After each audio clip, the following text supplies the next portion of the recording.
So I am Rana and mother of June and Antoine, 13 and 10 years old. And I'm a high-tech engineer. I grew up in a Palestinian community with very little to no meaningful interaction with Jewish people, unfortunately.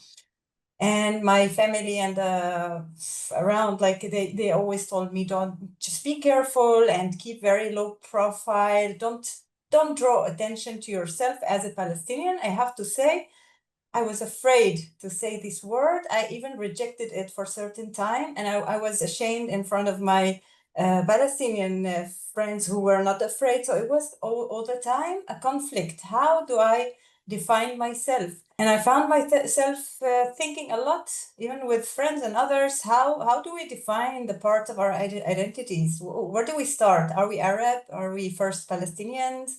Are we Israelis first? Is it a must to put the Israeli before the Palestinian?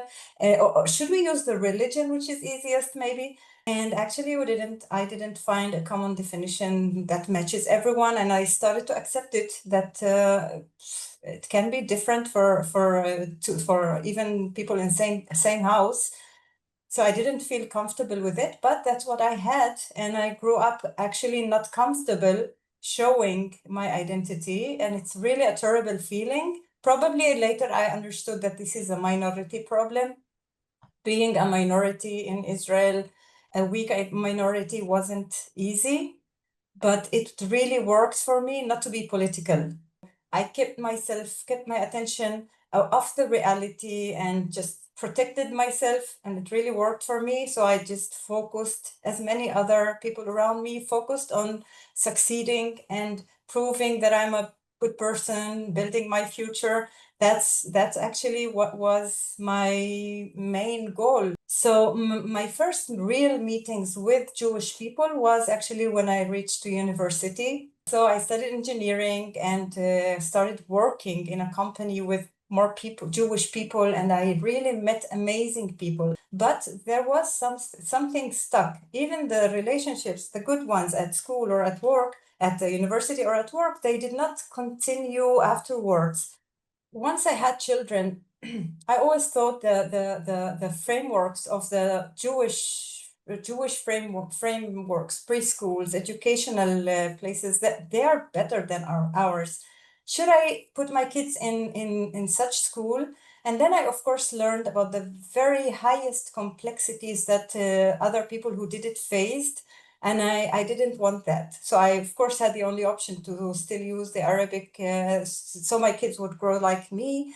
But there was a gift at a certain point that I heard from a friend about hand in hand, some one little kindergarten that actually joins Arabic and Jewish children together in the same place, 50-50, with two teachers, one Arab teacher and one Jewish teacher, and there was no question for me. That was the place that I would put my kids in. And it happened. And actually, I found myself so involved in this place because it needed a lot of work, a lot of volunteering. And actually, I found another house for me from day one.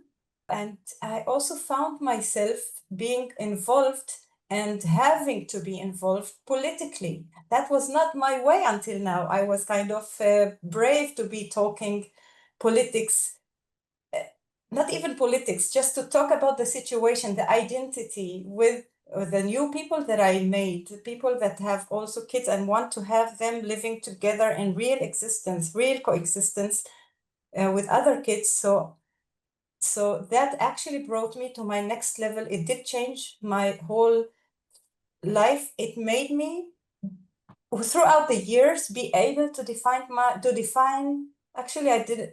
be able to define who I am versus the situation. It was comfortable.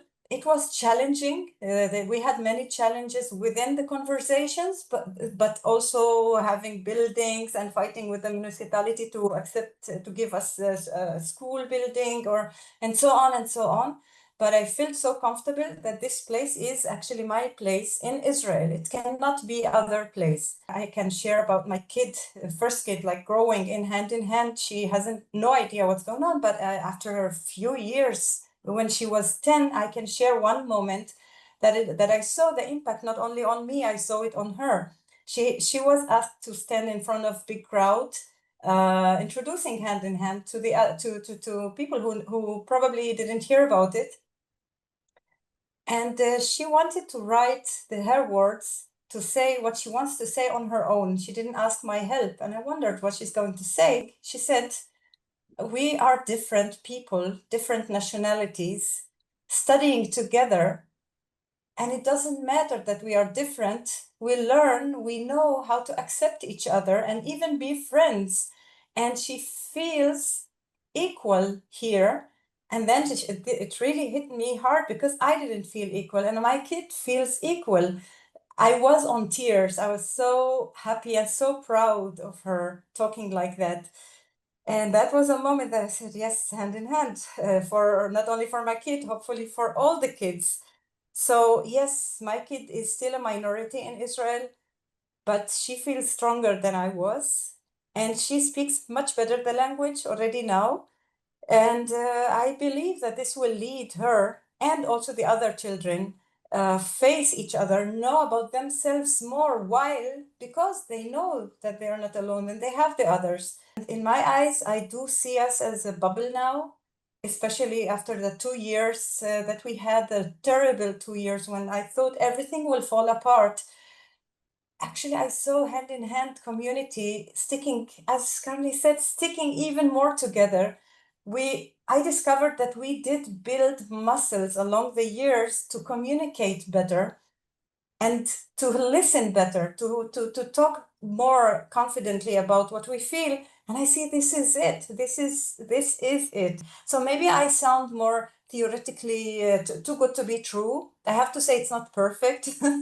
But I believe when I saw us talking in the beginning of the last war, of this war, hopefully the last, I realized there was amazing listening from both sides. And I believe some people will tell me, no, we haven't listened to me yet. And what I say to that, I invite you to come and I will listen. And I hope more and more people will practice it. We have to practice this.